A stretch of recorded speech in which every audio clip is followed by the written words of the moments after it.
ஆணையிடுதல் ஏன் வந்தது என்று நாம் வாசிக்கும்போது வசனம் 16, உறுதி பண்ணும்படிக்கு ஆணையிடுதலே சகல விவாதத்திற்கும் முடிவு என்று சொல்லியிருக்கிறார்.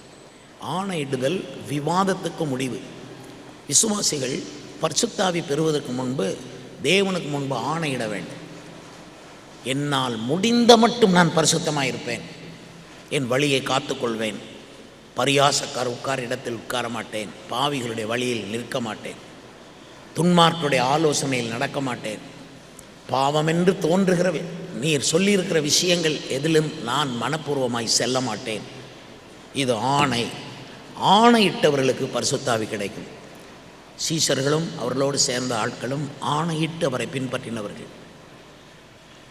3 வருஷம் இயேசுவோடு பின்பற்றினவர்கள். அவர்கள் ஆணையிடுதலில் இருந்தார். ஏன்னா விவாதம் நிறைய வரும். அவரை பின்பற்ற போகிறோமா இல்லையா என்ற விவாதம். பிசாசு எழும்பி விவாதம் பண்ணுவான், மனுஷர்கள் விவாதம்னா டிஸ்பியூட். நிறைய பேர் டிஸ்பியூட்லேயே வாழ்கிறாங்க, விவாதங்களுக்குள்ளேயே வாழ்கிறாங்க. செய்யவா வேண்டாமா, போகவா வேண்டாமா, வாசிக்கவா வேண்டாமா, பரிசுத்தாய் பெறவா வேண்டாமா, ஞானசம் எடுக்கவா வேண்டாமா, இப்போ எடுப்போம் பிறகு எடுப்போம், பிறகு வருவோம் பிறகு செய்வோம், இயேசுக்காக வாழ்வது இப்போமா வாழ்வோம். ஒரு ஸ்டெடி இல்லாமல் அவங்க ஒரு டிஸ்பியூட்டில், அது ஒரு அந்த இதில் வாழ்கிறாங்க. அந்த விவாதம், தேவனோடு நிறைய விவாதம் பண்ணுறாங்க. எதுக்கு இதை பண்ணணும், நான் ஏன் இந்த வசனத்தை கைக்கொள்ளணும், ஏன் ஞானசம் எடுக்கணும், எதுக்கு நான் உபவாசிக்கணும், எதுக்கு என்று சொல்லி மனதுக்குள்ளே போராடிக்கிட்டு இருப்பாங்க. அதே வேளையில் அவங்க வீட்டில் ஒருத்தர் தேவனுடைய சபைக்கு வரும்போது அவங்களோட சேர்ந்து இவங்களும் வந்துடுவாங்க. ஒரு சரியான ஆளும் அந்த வீட்டுக்குள்ளேருந்து வரும், ஒரு விவாதம் உள்ள ஆளும் அந்த சர்ச்சுக்கு வரும். சரியான ஆளும் வரும், விவாதம் உள்ள ஆளும். இவனுக்கு ஒரே குழப்பம், வரவா வேண்டாமா, வாழணுமா வேண்டாமா, இயேசுவை பின்பற்றணுமா வேண்டாமா என்ற விவாதத்தோடு வாழ்கிறவர்கள்.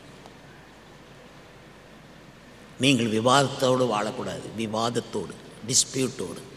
எப்போ பார்த்தாலும் தேவனோடு போராடி கொண்டு, பரிசுத்தாவியானவரோடு போராடி கொண்டு, இங்கே சொல்லப்படுகிற சத்தியங்களோடு போராடி கொண்டு, இதெல்லாம் கை கொள்ள முடியாது, இதெல்லாம் நான் இப்படியெல்லாம் நடக்க முடியாது. சிலர் அப்படி நினைக்கிறது. சிலர் சத்தியங்களையும் இந்த மாதிரியெல்லாம் யாரால் இந்த கடைசி காலத்தில் நடக்க முடியும், சும்மா இதெல்லாம் முடியாது. இப்படி விவாதங்களுக்குள் வாழ்கிறவர்கள். அந்த விவாதங்களுக்கு முடிவு வரணுமானா விசுவாசிகள் ஒவ்வொருவரும் தேவனுக்கு ஆணையிட்டு தான் அவரை ஃபாலோ பண்ணணும். ஆணையிடுதலே எல்லா விதமான விவாதங்களுக்கும் முடிவு.